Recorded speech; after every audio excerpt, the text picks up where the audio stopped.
Microsoft Word provides a spell checker, a grammar checker, and a thesaurus. When you're typing, you may have noticed that certain words will require a little red wiggle.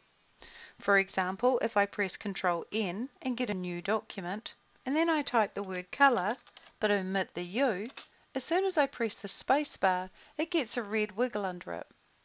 If you see a red wiggle under a word, it means that that word is not necessarily a misspelling, but it's saying that that word is not in its dictionary. If I then right-click that particular word, I can change that word to the correct spelling if it's listed here. If it is the correct spelling, I can add it to the dictionary, particularly if it's a Māori word, so that I'm never bothered about that word again because it is correctly spelt. Or I can ask Word to ignore the word because I want it to be spelt that way. But I'm going to choose colour, and from there I'll be able to replace the word with colour. I'm now going to close this file, Ctrl W, and when it says do I want to save, notice the don't, the N has a line under it, so I'm just going to press N for don't save, S is save, and N is don't save. And I'm going to use the document playpen. To run a spell check, what you can do is on your quick access toolbar, you've got a spelling and grammar checker. You could also, as it mentions here, press the function key F7. Or you could go to the Review tab and you could run the spelling from here.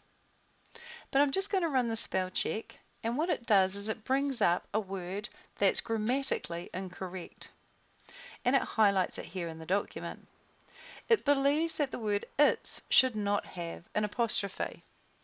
And it gives me some information here also about the use of the apostrophe. I know that it shouldn't have an apostrophe, so I'm going to change it. Then it moves on to the next issue. This is a spelling issue. It doesn't understand the word sakeshift, and it believes it should be either sakeshift with a space in between, or should be the word makeshift. And here again we've got some information regarding makeshift. And I also have a audio option here as well. Now it is actually makeshift and not sakeshift. So I'm going to actually change this, this instance of sakeshift to makeshift. And if I knew that sakeshift was in here several times, I could change all instances.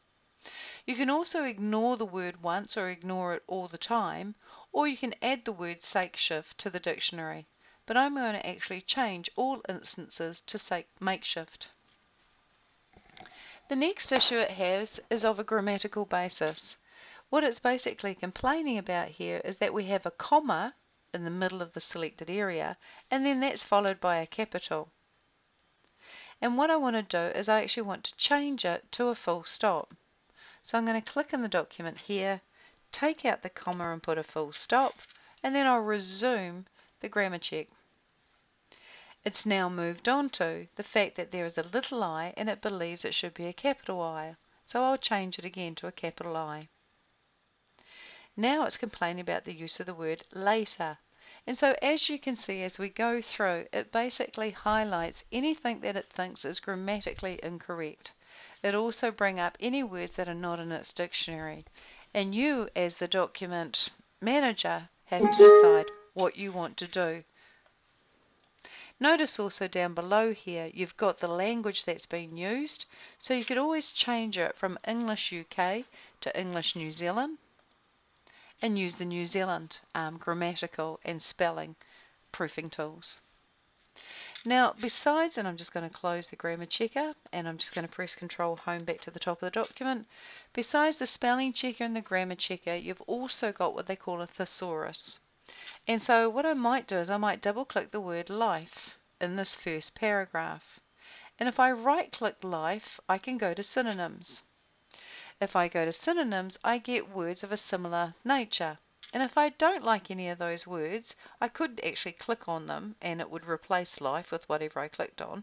But if I don't like any of those words, I'll go to the thesaurus. And this is what appears on the right hand side. And it basically is giving me synonyms and in some case antonyms for the word life. There's lifetime as in a noun, existence as in a noun, so the N stands for noun. I could say that I want energy, or I could hit this drop down here and copy it, or I could insert it.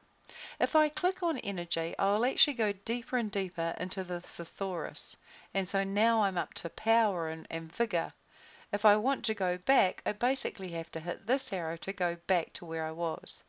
So if I click on existence, it'll go deeper and deeper and give me more synonyms for the word existence. And if I go back, I'm back to my original list. If I actually want to replace life with energy, I hit the drop down and I choose the insert option.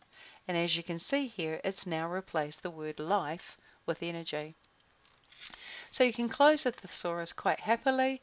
If you find yourself in a rut using the same words over and over again, maybe right-click, double-click, and then right-click a word and go into synonyms and find a different word. And if you don't like it, explore the thesaurus even more. So I might choose to insert area, and now it's inserted area, and close. So quite a strong spell checker, grammar checker, and thesaurus comes with Microsoft Word.